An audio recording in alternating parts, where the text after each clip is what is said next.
भारतीय मनुष्यों ने धर्मशास्त्रों में बताया है,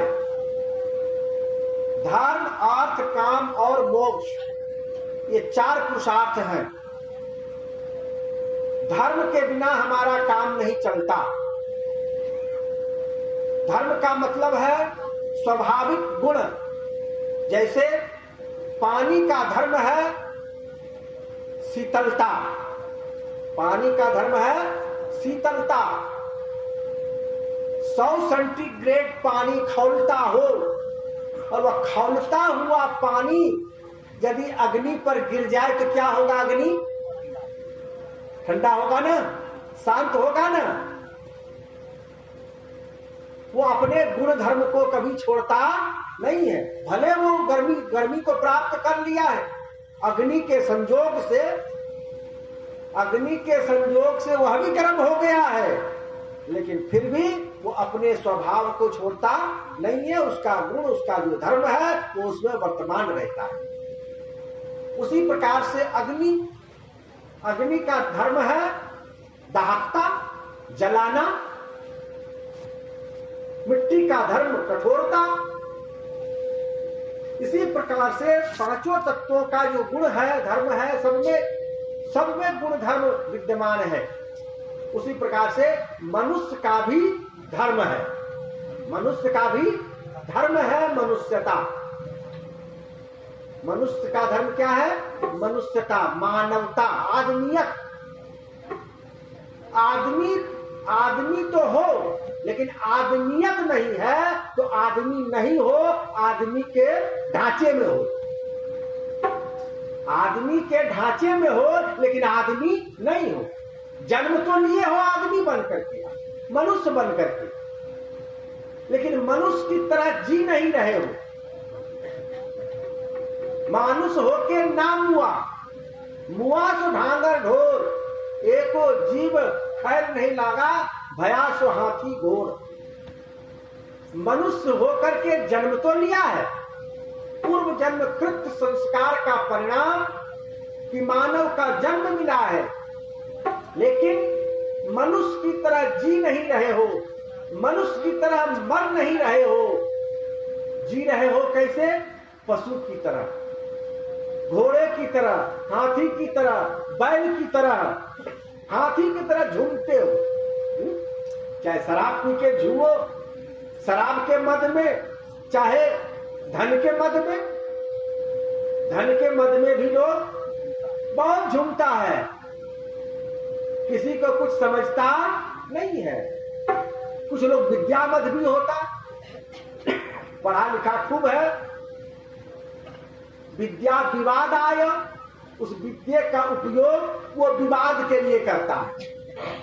विद्या का उपयोग विवाद के लिए करता है, लड़ाई झगड़ा करने कराने में लगा रहता है, उस विद्या का उपयोग करता है। शक्ति परेशान पर पीड़नाय, जो शक्ति है उसकी, जो शारीरिक ताकत है, बल है, वो दूसरों की पीड़ा देने में उपयोग करता है, दूसरों से लड़ने में, मारने में, पीटने में, इसमें बर्बाद करता है। शक्ति परेशान पर पीड़नाय।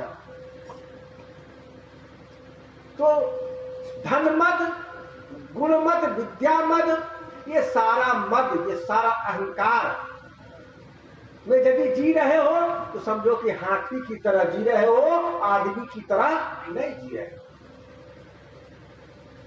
आदमी की तरह यदि जीना हो तो जो आदमियत है, जो मनुष्यत्व है, जो मनुष्यता है, मानवोचित जो गुण है, जो धर्म है, उसको अपने जीवन में उतारना चाहिए, उस पर चलना चाहिए। इसलिए श्रुति कहती है धर्मम चर, धर्म पर चलो। सत्यम वद धर्मम चर, सत्य बोलो और धर्म का आचरण करो। धर्म पर चलो, धर्म पर चलोगे तभी तुम्हारा कल्याण होगा। अधर्म के मार्ग को पकड़ोगे तो तुम्हारा कल्याण नहीं होगा। तो पूर्व जन्म कृत कर्म का फल है, जो इस बार मानव का तन मिल गया फिर मिलने वाला नहीं है, कभी नहीं, कभी नहीं, कभी नहीं। मानुष जन्म अनमोल है,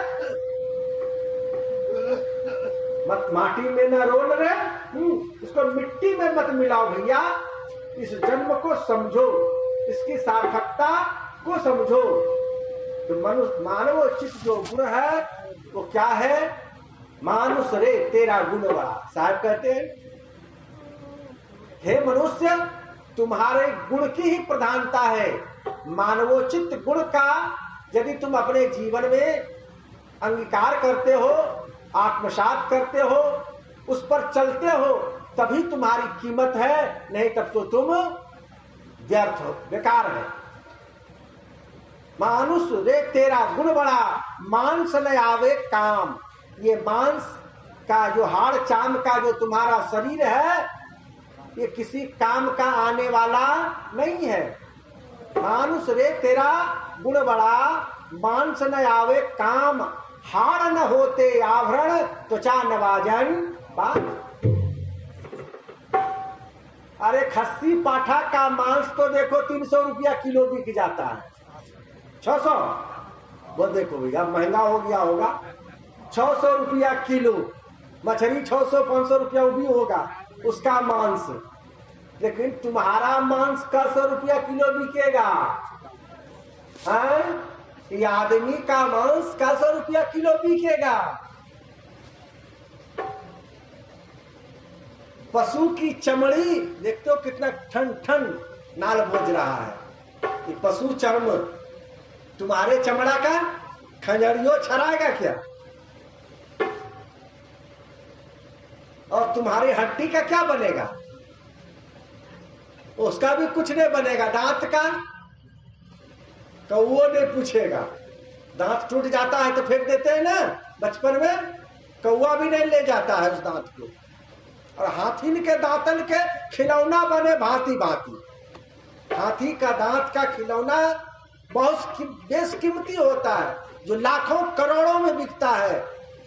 हाथी दांत के झूमर जो बड़े बड़े राजा महाराजाओं के, बड़े बड़े पैसे वाले सेठ साहूकारों के घर की शोभा को बढ़ाता है हाथी का दांत। आपका दांत कोई कीमत का नहीं, आपकी चमड़ी का कोई कीमत नहीं, आपकी हड्डी का कोई कीमत नहीं, आपके मांस का कोई कीमत नहीं।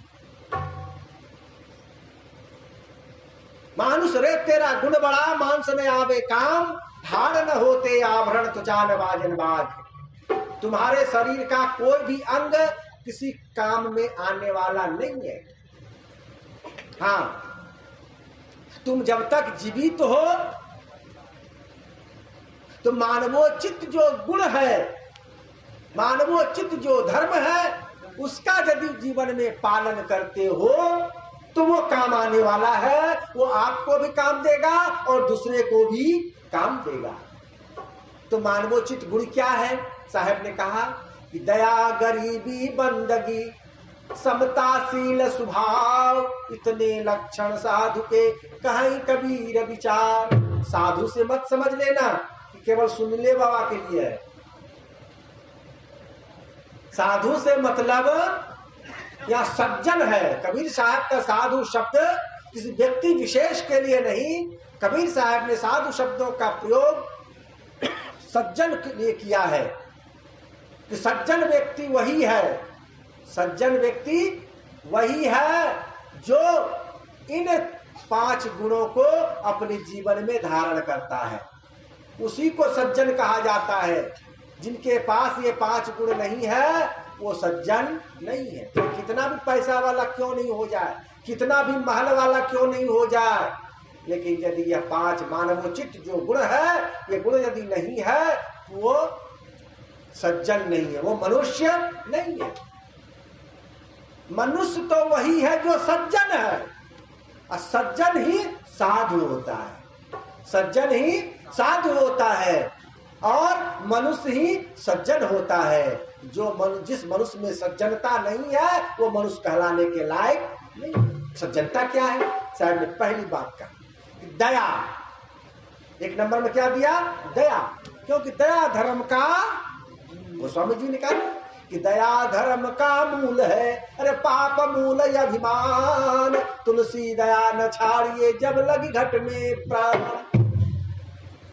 जब लग घट में प्राण, जब तक शरीर में प्राण है, जब तक ये श्वासा चल रहा है, ये ऊपर नीचे हो रहा है, तब तक जो है दया को छोड़ना नहीं चाहिए। दया किस पर करोगे भैया? सभी प्राणियों पर, सभी प्राणियों पर दया करो, प्रेम करो। दया का मतलब यहां प्रेम करो। सब में मेरी आत्मा है, सब में वही राम है, सब में वही श्याम, सबकी एक आत्मा अलग अलग है नाम, सबकी एक आत्मा अलग अलग है नाम। सबकी एक आत्मा है, सब में राम है, सब में श्याम है। कोई घट ऐसा नहीं, कोई शरीर ऐसा नहीं कि जिसमें राम और श्याम नहीं है। साहब ने तो साफ कहा कि सब घट मेरो साइया, सब घट मेरो साइया। मेरा मालिक, मेरा परमात्मा तो सब घट में विद्यमान है। हम इसको कहां बाहर ढूंढने जाएं? मंदिर में तो बुत धरे और मस्जिद सफम सफाई है। दिल दरगाह में देख ले बंदे, झलकता नूर खुदाई है। खुदा की नूर को देखना हो, परमात्मा के प्रकाश को देखना हो तो मंदिर मस्जिद जाने की कोई आवश्यकता नहीं है। घर ही में तीर्थ बनैबै, मंदिरवा का कर जइबै। घर ही में तीर्थ बनैबै, मंदिरवा का कर जइबै। घर ही में तीर्थ बनैबै, मंदिरवा का करे जे। साहब पहले मंदिर काहे के लिए जाओगे भैया? मंदिर में क्या है? मंदिर में तो बुत धरे और मस्जिद सफम सफाई है। मंदिर में भगवान की मूर्तियां हैं, भगवान नहीं है। भगवान की मूर्तियां हैं, उनकी छवि है, उनके चित्र है। भगवान तो तुम्हारे मन मंदिर में है।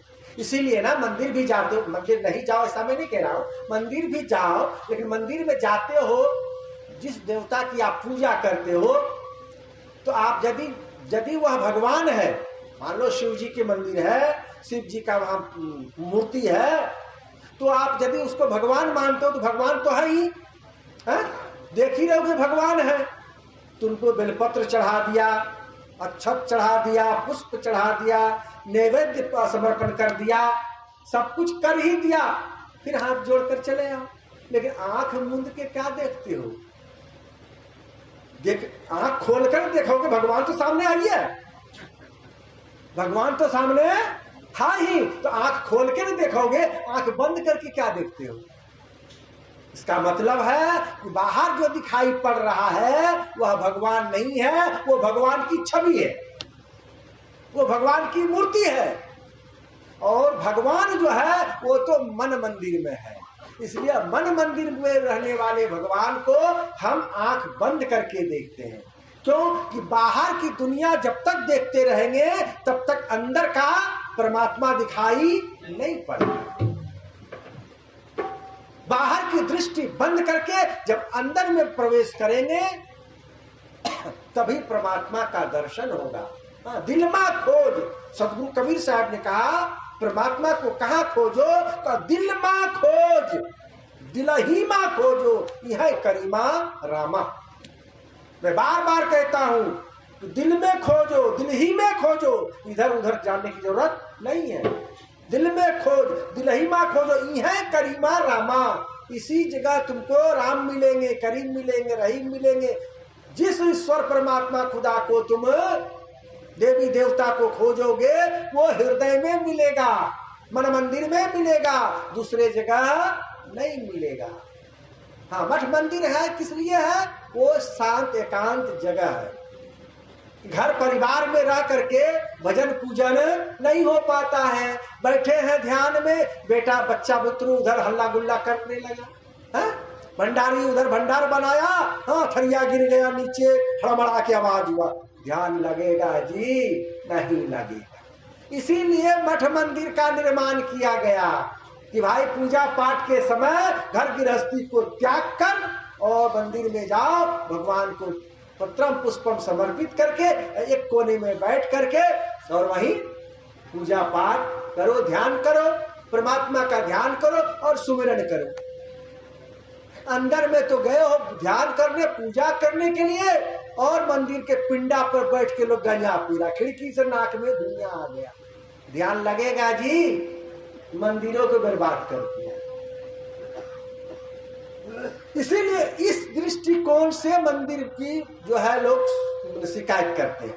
ऐसा नहीं कि मंदिर व्यर्थ की चीज है। हमारे मनीषियों ने जो मंदिर का निर्माण किया है इसलिए किया है कि घर गृहस्थी में रहते रहते लोग परेशान हो जाता है, चैन नहीं मिलता, कहीं एकांत जगह नहीं मिलता, इसलिए गांव के बाहर मंदिर बनाया जाता था कि वहां जा करके पूजा पाठ के नाम पर कुछ देर एकांत में लोग बैठे सुमिरन और भजन करे, कथा और कीर्तन करे, रामायण का पाठ करे, गीता का पाठ करे, कबीर साहब के बीजक का पाठ करे, पढ़े लिखे कुछ। लेकिन मंदिर के पिंडा पर बैठ करके लोग ताश खेलते हैं, मंदिर के पिंडा पर बैठ करके लोग गांजा पीते हैं, रात का चोरी का माल मंदिर के अंदर में जाके गिनती करते हैं। तो मंदिर का दुरुपयोग हुआ ना जी, मंदिर का दुरुपयोग हुआ। इसलिए यदि मंदिर है तो उस मंदिर को मंदिर की तरह रहने दो, उसे जुआ का अड्डा मत बनाओ, उसे गंजेड़ी का अड्डा मत बनाओ, गंजेड़ी का अड्डा मत बनाओ, चोरों का, डकैतों का, बदमाशों का अड्डा मत बनाओ। वो भगवान की मंदिर है तो मंदिर रहने दो, उसको पूजा पाठ का स्थल है, वहां केवल पूजा पाठ के निमित्त ही जाओ, अन्य कार्य से नहीं। इसलिए कहने का भाव साहब कहते हैं कि मंदिर में तो बूथ धरे और मस्जिद सफम सफाई है। अरे मंदिर में कम से कम भगवान की छवि भी है, भगवान की मूर्ति भी है, लेकिन मस्जिद में तो कुछ नहीं, सफाई सफाई कुछ नहीं। साथ मंदिर में तो बूथ धरे और मस्जिद सफाई सफाई है, दिल दरगाह में देख ले बंदे झलकता नूर खुदाई है। खुदा की नूर परमात्मा का प्रकाश तो हृदय मंदिर में दिखाई पड़ता है, और हृदय मंदिर में प्रवेश करने के लिए सबसे पहले बाहरी दुनिया से मन को मोड़ करके और अंदर में प्रवेश करना पड़ता है। इसके लिए सबसे पहले आंख बंद करते हैं। आंख क्यों बंद करते हैं? इसलिए कि बाहरी चीज दिखाई ना पड़े। कुछ लोग कान भी बंद करते हैं, कान में रुई ले लेते हैं। जब ध्यानाभ्यास करते हैं, ध्यानाभ्यासी लोग प्रारंभिक काल में आंख भी बंद कर लेते, कान में भी रुई डाल लेते, कान में भी बाहरी शब्द न जा पाए, ताकि मेरा ध्यान टूटे नहीं, मेरा ध्यान विचलित न हो, शांत चित्त से हमारा ध्यान लगा रहे। इसलिए आंख बंद करते हैं, कान बंद करते हैं, और निर्जन जगह पर जहां कोई व्यक्ति ना हो, ऐसे जगह पर जाकर के शांत एकांत में बैठ करके जो है ध्यान अभ्यास करते हैं, नाम का सुमरण करते हैं, अपनी सुरती को परमात्मा पर चढ़ाते हैं, वहां उसे शांति मिलती है, वहां उसे शांति मिलती है। जो इस जीव की खोज है, व्यक्ति की खोज है, आत्मा की खोज है, इस मनुष्य की खोज है, वह शांति को प्राप्त चाहता है। शांति को हर व्यक्ति शांति चाहता है, अशांति कोई नहीं चाहता है। लेकिन वास्तव में जहां आप शांति समझते हो वहां शांति नहीं है। शांति तो केवल आत्मा में ही है। अपने मन मंदिर में पहुंचकर ही शांति को प्राप्त किया जा सकता है, शांति इधर उधर मिलने वाली नहीं है। इसलिए मनुष्य को मनुष्य की तरह जीना चाहिए। मानवोचित जो गुण है, सबसे पहला गुण है दया। दया धर्म का मूल है। पाप मूल अभिमान, पाप मूल अभिमान का सबसे कम बजाइए। पाप मूल अभिमान। सभी पाप का जड़ क्या है? अभिमान, अहंकार। नाना प्रकार का अहंकार लोगों को है। अरे पंडितों को अहंकार हो जाता है, बहुत बड़ा पुजारी, मैं बहुत बड़ा पुजारी हूं, हम बहुत बड़े महात्मा हैं, हम बहुत बड़े महात्मा हैं, बहुत बड़े प्रवक्ता हैं। ये अहंकार भी व्यक्ति को ले डूबता है। हर व्यक्ति को कुछ न कुछ अहंकार हो जाता है, और अहंकार के कारण वो अपने कर्तव्य से च्युत हो जाता है, अपने धर्म से अलग हो जाता है। इसलिए कहा सबसे बड़ा यदि पाप है तो अहंकार करना है। किसका अहंकार करते हो? ये तन तुम्हारा है क्या? ये तन तुम्हारा नहीं है, इस शरीर को आपने लिया है, खरीदा है? बताओ, इस शरीर खरीदे हो जी, जो इस शरीर का अहंकार करते हो? शरीर तो माता पिता की देन है जो तुम्हें मिल गया है। शरीर को चलाने का तुम्हारे में शक्ति है क्या? शरीर को संचालित करने के लिए परमात्मा ने इसमें आत्मा डाल दी है, जीव डाल दिया है। ना तो तुम शरीर के खरीद के लिया है, न आत्मा को लिया है। फिर अहंकार किसका करते हो? किस चीज का अहंकार? ये धन दौलत तुम्हारा है? अरे तुमसे पहले कोई दूसरा कह रहा था हमारा है। ये हमारा कहने वाला सब चला गया, और उसी लाइन में हम भी खड़े हैं, आप भी खड़े हो। उसी क्यू में खड़े हो जहां हमारे अग्रज चले गए, हमारे पूर्वज हमारा कहते हुए चले गए। कोई 1 इंच जमीन यहां से नहीं ले गया। ले गया क्या? 1 रुपया भी कोई ले गया यहां से क्या? अरे जो पहना हुआ कफन था वो भी नहीं ले गया, वो भी अग्नि में जल करके यही राख में मिल गया। कोई कुछ यहां से ले करके नहीं जाता है। यही यथार्थ सत्य है, ध्रुव सत्य है। यहां से कोई कुछ लेकर के नहीं जाता है। धनानि भूमो पशवश्च गोष्ठे नारी गृहद्वारी जना श्मशाने देहश्चितायाम परलोक मार्गे कर्मानुगो गच्छति जीव एका। इस जीव के साथ केवल उसका किया गया कर्म ही जाता है। जैसा कर्म किए हो, उस कर्म का जो संस्कार बना है, उसी को लेकर के यह जीव कर्म की गठरी बांध करके जाता है। यदि अच्छा कर्म किए हो, शुभ कर्म किए हो, पुण्य कर्म किए हो, दान पुण्य किए हो, संत महात्माओं की सेवा किए हो, माता पिता की सेवा किए हो, समाज की, देश की, राष्ट्र की सेवा की हो, तो सेवा से बढ़ करके दूसरा कोई धर्म नहीं। सबसे बड़ा धर्म, सबसे बड़ा परोपकार यदि है तो वो सेवा है। सेवा धर्म सर्वोपरि धर्म है, और सेवा का शुरुआत घर से होता है। सेवा की शुरुआत घर से होता है। सबसे पहले माता पिता पुत्र की सेवा करता है कि नहीं करता? यदि माता पिता पुत्र की सेवा ना करे तो 4 दिन भी बचेगा क्या? माता पिता ने पुत्र की सेवा किया तो पुत्र जवान हो गया।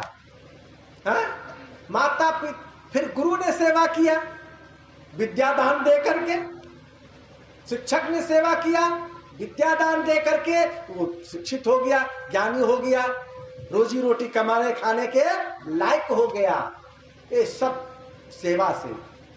तो जब माता पिता ने तुम्हारी सेवा किया, तुम्हारे शरीर को पाल पोष कर बड़ा कर दिया, जब गुरुजनों ने ज्ञान दे करके तुमको ज्ञानी बना दिया, खाने पीने के लायक बना दिया, पैर पर खड़ा कर दिया, तो तुम्हारा भी उत्तरदायित्व है कि माता पिता और गुरु की सेवा करो। इसलिए धर्मशास्त्रों ने कहा कि मातृदेवो भव, पितृदेवो भव, आचार्य देवो भव।